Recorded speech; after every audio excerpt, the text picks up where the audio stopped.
now looking back on it, this was the deep state hitting on all cylinders, going all across the whole of government. We're talking about State Department, Commerce, Department of Defense. Halper was in Andy Marshall's old Office of Net Assessment, which was an internal Pentagon think tank. Uh, we're talking about CIA, John Brennan. Uh, Heck, even some of our friends like Jim Woolsey got pulled into it.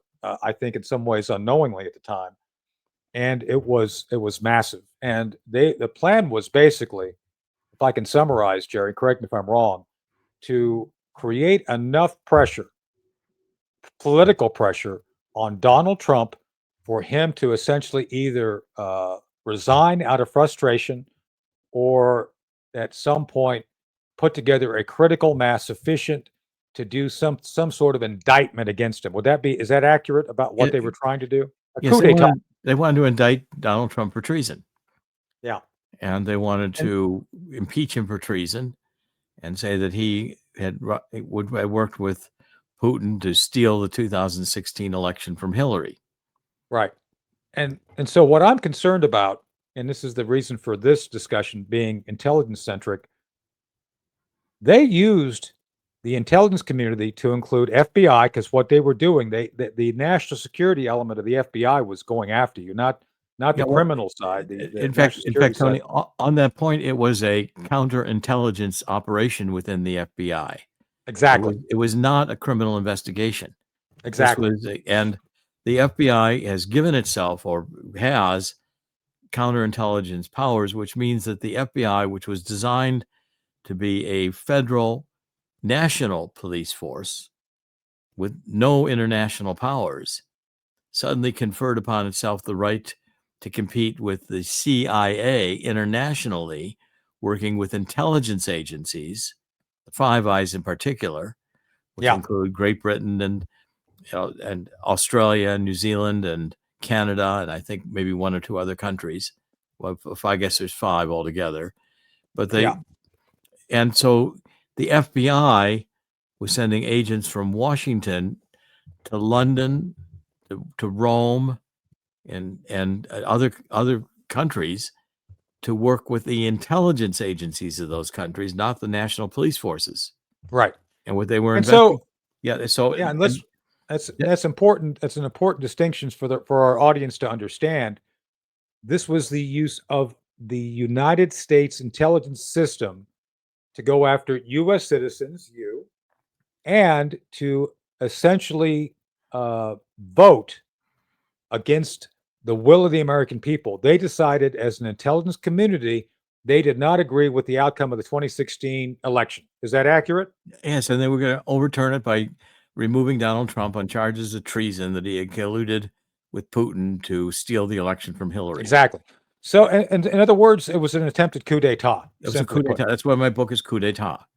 Yeah. So and we now know that Obama, first of all, in 2016, there were intelligence agency estimates, but they were that Russia had not interfered in the election. Exactly. In fact, Russia wanted Hillary to win because Russia had compromising material on Hillary that they were going to release after Hillary won the election. Right. Now, some of us were voices in the wilderness. Like I said, I went on Fox and Friends weekend on, I think it was the 4th or 5th or 6th of March, 2017, and said, this is all nonsense. And I defended vigorously those who I thought were in harm's way, Carter Page being one of them. I actually ran into Carter one time. He went to an event just to meet me in New York, saying he appreciated, and I'd never met him. I had no idea who he was. He came out and said, look, I appreciate your public defense. This is before he was cleared, by the way. And you and others, we were all saying, George Papadopoulos was another one. Yeah, and we were all saying, this is nonsense. Yeah, it was a very, very bizarre. Well, first of all, Obama held a meeting in the White House after Hillary lost, and he called the intelligence agent Brennan, Clapper, and he said, get rid of this intelligence estimate that said Russia was not involved. I want a new intelligence estimate that Russia was involved. And Brennan and Clapper did what they were told.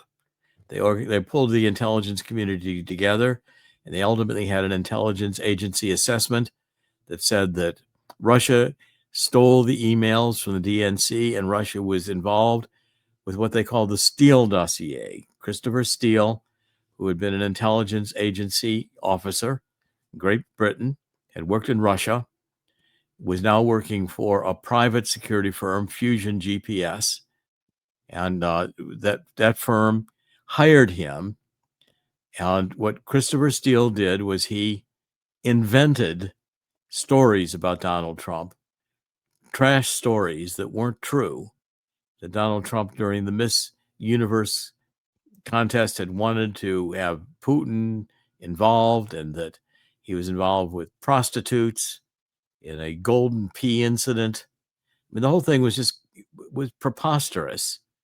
But yet No, Comey managed to bring it into the FBI through a guy named Bruce Orr, whose wife was a Russian Nellie PhD Orr. expert, Nellie Orr.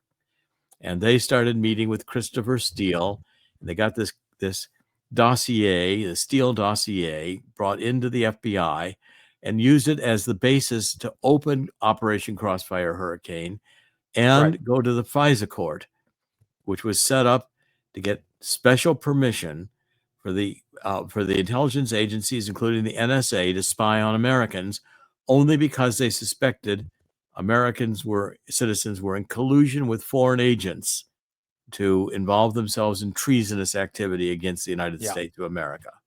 And full disclosure, EO 12333, which President Reagan signed, permits U.S. citizens to be spied upon if they're in that category. But Jerry, you weren't in that category. No one else you mentioned was in that category. There's no material, credible evidence. This was all based on the Christopher Steele report. Steele being a apparently failed MI6 spy because he sucks. Just saying. Thanks for watching that clip. If you like it, there's more.